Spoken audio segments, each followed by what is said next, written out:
its citizens. Mr. President, the Senate is aware of the advent of an unknown disease in Wuhan, China in December 2019. The disease was later diagnosed and named by the World Health Organization in January 2020 as coronavirus infection disease 2019, shortly known as COVID-19.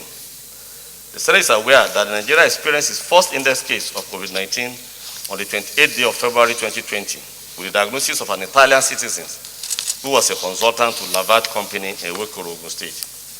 The Senate notes that between 28 February 2020 and 2nd December 2020, 67,960 cases of COVID-19 has been reported in Nigeria, and sadly, 1,177 persons diagnosed with the condition have died, while 63,839 persons have been discharged. The Senate further notes that to coordinate the national response to the pandemic, the President of Nigeria set up a presidential task force in March 2020. That is the PTF. The PTF has been coordinating the strategies and activities to address the challenges emanating from the COVID-19. The Senate is concerned on the devastating effects of COVID-19 on the social and economic lives of Nigerians, including precipitating the economy to go into a recession. The Senate notes that the key measures being implemented now for the COVID-19 are the promotion of hand washing, wearing of face masks, and social distancing. The Senate is, however, worried that the level of compliance with these measures has been diminishing.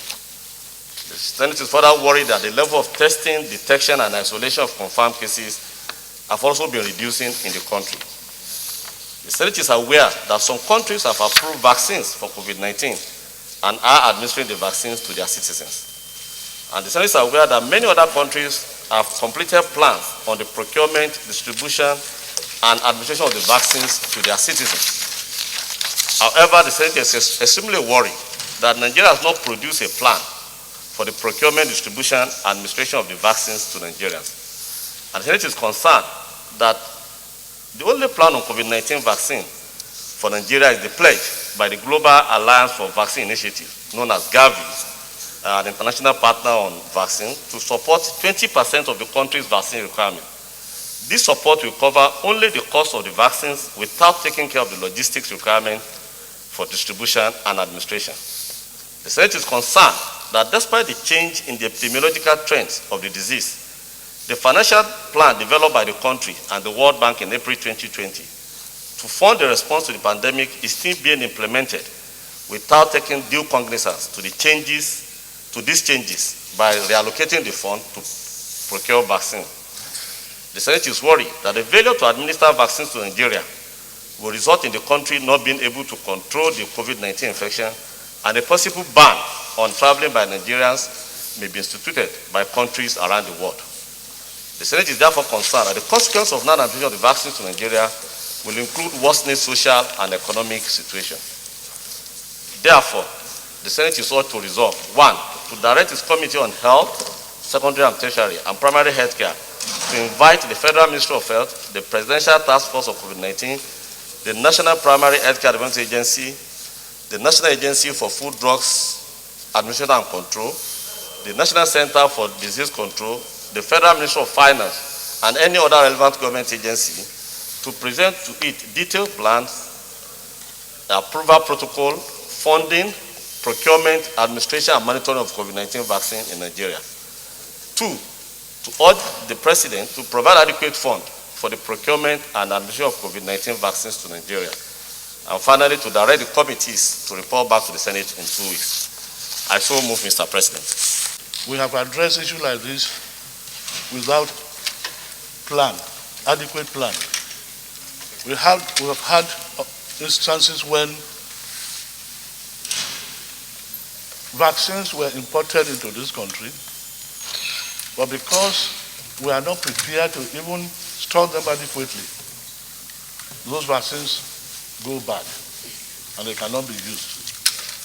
So it is very important that we have plan to receive even whatever amount of vaccine we have, that we can store it properly and we can use it properly. I want to thank Mr. President for setting up the PTF.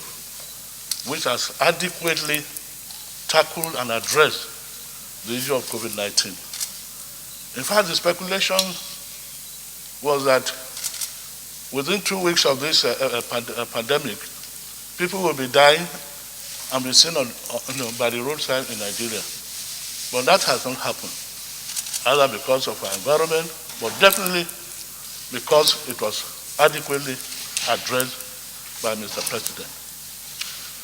Now, there are some rumors going around about the different types of candidates of vaccine. And I think the one that has received approval by the UK is the one produced by Pfizer, which has been known to be effective in about 95% cases. There are other candidates, but there has been controversy.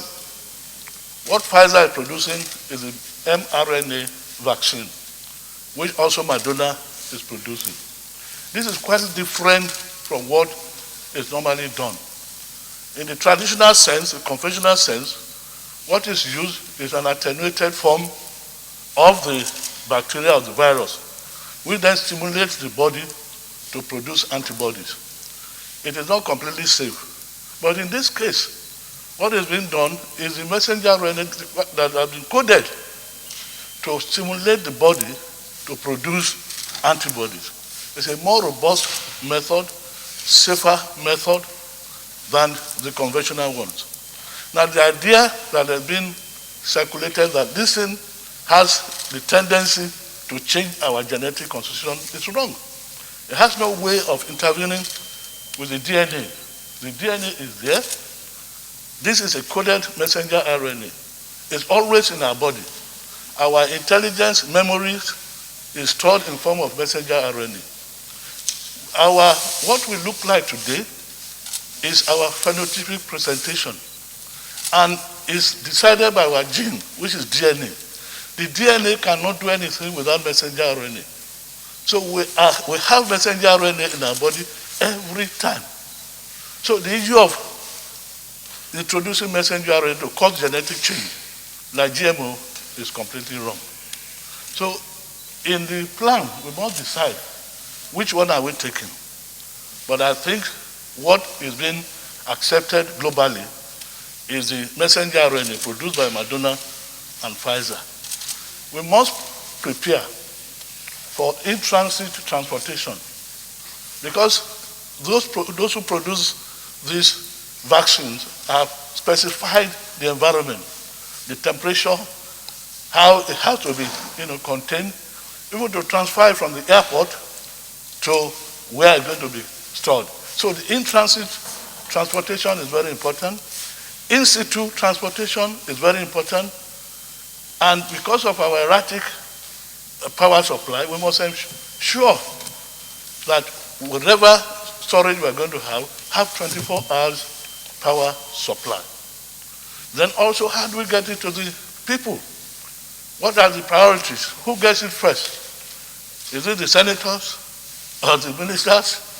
I mean, I'm just saying this. We must have adequate plan.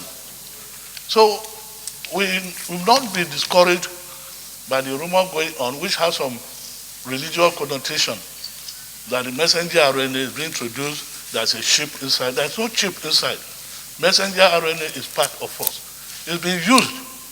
Before, when you want to get insulin, insulin is obtained from pigs and sheep. It's very expensive. But today, messenger RNA, coded for insulin, is introduced into bacteria. And the bacteria produce insulin in large quantity. It makes it cheaper. And, it makes it accessible to people. So I want to thank the chairman of the Health Committee for bringing it up, because the earlier we start to prepare to receive this vaccine, to work out how we are going to distribute it, I think it will be in the interest of this nation. So, Mr. President, thank you for giving this opportunity. Thank you, my decision court.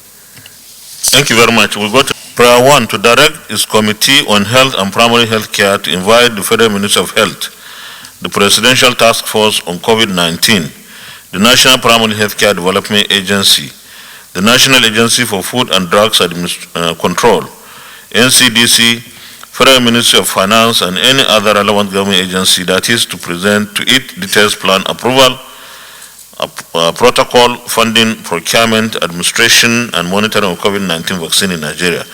Those in favor of prior 1 say aye. Those against say nay. The ayes have it. Prior 2, urge the President to provide adequate funds for the procurement and administration of COVID-19 vaccines to Nigerians. I don't think we should urge the President, because the President needs the approval of the National Assembly. So maybe the government. Is that okay, Chairman? Because when you say the President, it doesn't mean that we are not supposed to approve it. So do you mind if you, government? Okay. Okay. Prior to urge the government to provide adequate funds for the procurement and administration of COVID-19 vaccines to Nigerians. Those in favor of this prayer say aye. Those against say nay. The ayes have it. And prior 3, direct the committees to report back to the Senate in 2 weeks. Which committees? Because he didn't mention. We should mention the committee. Health and the deputy leader. I know that some of us wanted to make some contributions on this, but let me emphasize that if we are not able to capture this, the necessary fund, the required funds for the procurement of the vaccines, we should start thinking of doing that. If we are not able to do it in the 2021 appropriation, then we have to be prepared for a supplementary appropriation, because this is a matter of life and death. So we have to be conscious of this. Secondly, the procurement process itself. The committees of the National Assembly must ensure that our country goes for the best. No cutting corners, because we take the wrong vaccines, we may survive COVID, but not the vaccines, God forbid. So we must ensure that whatever the government decides, our health authorities decide or recommend for us as a country, is what is the best for our people. And of course, the logistical problems of distribution. This is a challenge even in the developed countries, because you may have the vaccines, but in the distribution you could easily invalidate whatever is there to protect us. So we need to be extremely careful and monitor. Our committees on health, both in the House and the Senate, will have a lot of work to do on this. And of course, the administration, whatever the specifications are, we must stick to it. Otherwise, even if the vaccine is okay, if we don't administer as is required, we may not achieve the efficacy that is expected. And also the other important thing is, who takes first? Our health personnel, who are daily exposing their lives into jeopardy. Some of them are even dying. And we should take cue from other countries. I think this should not be a big man thing. Let's start from the right set of people, those who are in the on the battle line, so to speak, front line. We start with them, and then of course we should have a strategy on how everyone in the country gets vaccinated. Thank you very much, Chairman. Leader of the Senate.